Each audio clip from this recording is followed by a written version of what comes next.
Salut, bonjour, Kakanenge Boebi, nous sommes là pour vous servir. Nous sommes Safosi Télévision, la télévision de l'Aigle. Très cher internaute qui soutient toujours Safosi Télévision, la télévision de l'Aigle.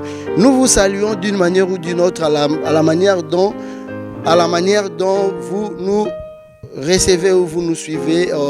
Souvent, nous nous sommes dit que Safosi Télévision ne restera jamais une chaîne locale, une chaîne qui évolue seulement dans la capitale de Kinshasa. Voilà pourquoi nous nous sommes descendus au Congo central, l'une des provinces de la RDC.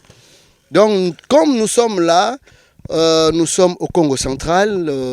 Vous savez que nous sommes dans une période électorale que tous les candidats essayent de se déplacer pour aller battre campagne. Et ici, nous sommes, c'est vraiment bas-fleuve. C'est bas-fleuve parce que tu as un matadi, tu as un pont maréchal.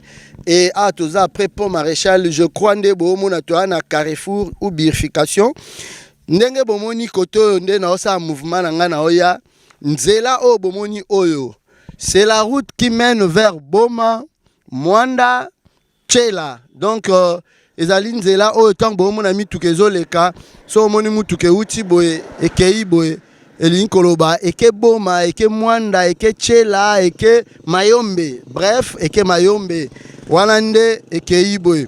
Tant bomona euti boye ezo mata boye Elikoloba euti na ba village à côté kune ko uta Boma, ko uta Mwanda, ko uta Tchela et ezali ko bimasiko vers pont maréchal pour ekende Kinshasa. Bongo route oyo bomoni nazo ya côté nango parce que nous aussi Safosi Télévision tozala appel na kati il y a investigation, tozala appel na kati il y a koluka ba information. Route bomoni na ngambo na telemisiko na yeboye yango nde kei chimpi yango nde kei réseau social autolobi médias en ligne. Et votre humble serviteur Serge Mabobo a mis pesi pour na oluka ba information. Donc to tiki mabota na Kinshasa biso ba adresse eza ya Kinshasa mais to yé na intérieur, to yé na province kaka poto je la bino ba information. Anastasie Diayandi na kati ya Manchester, la femme de grâce, moi si o nzamba pesa bilaka pe nzamba kokisaka bilaka lokola kosaka te. Koba na soutenir chaîne na yo, eza chaîne na yo, Safosi Télévision, la télévision de l'Aigle. Tala élément kino na suka bo découvrir les belé. To sa libino belema lokola net boromona route. Il y a route nationale numéro 1 kobanda Kinshasa kino matadi. Boromona yango parce que si to saki déjà tourner na yango le temps basilisa ko monter yango bokolanda ndenge nini banzele zali ko salama. Na cadre ya Fachi en marche nde bomona tomekai ko zwanzela ndenge ba engins zali ko bongisa nzela nde bazali ko tonga nzela ya sika nde bazali ko sango en béton ezali pena béton solide parce que batie ba barre de fer n'evite soki eza ya 18 n'evite soki eza ya 20 combien mais eza vraiment o ngana mona ki pe bomona yango ba barre de fer ya minene pe bazali ko couler couche moko koza ata ba 25 cm.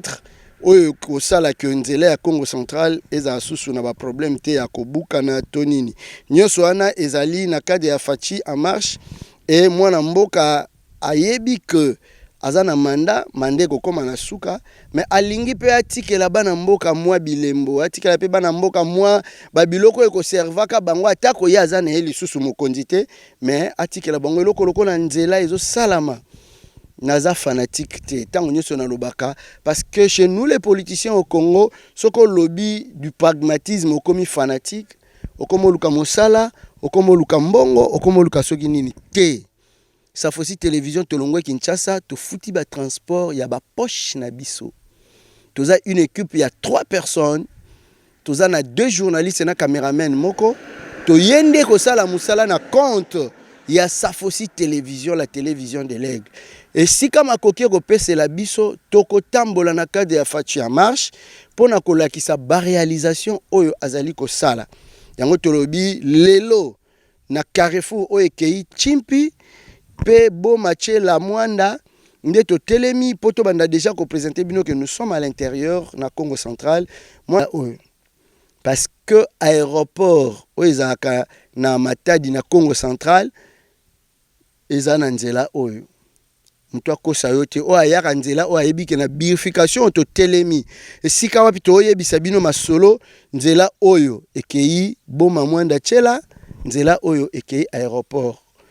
Restez branchés landa kino toyamba mwana mboka nenga zoya nenga kokende pena meeting na ya kopesa na cadre ya campagne o emeba se moi moninga ya Anastasie Diayandi na kati ya Manchester mama oya longa oboko la bana na poto na ndenge ya kitoko donc mama oyo ye apesaka bana éducation na ye ya ndenge poto te boyebi bana poto bazalaka na mwa bakitetu na bango bana poto bazalaka neti bayokaka te bana poto bazalaka neti bafundaka bato na police mais ye alonga na ndenge ke bana batosaka ndeka biso ba africain topesaka ba éducation na biso emeba se moi à la taille palmique ndeka na bengaka yo bashi sans hydroquinone Anastasie Diayandi beauté sans hydroquinone loposo kaka ndenge nzamba sala emeba se moi beauté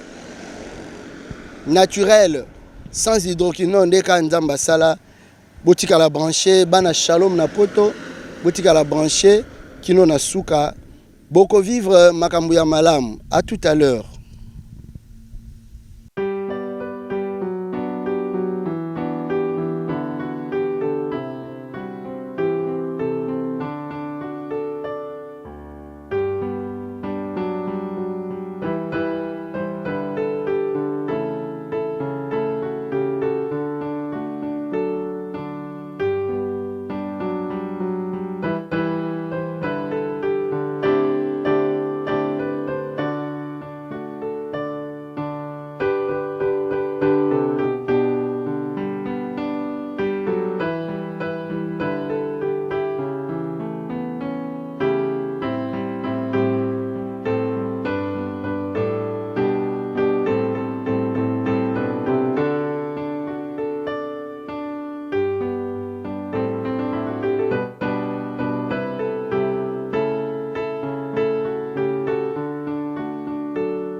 kamwe nzala medi eza luka mosala soda.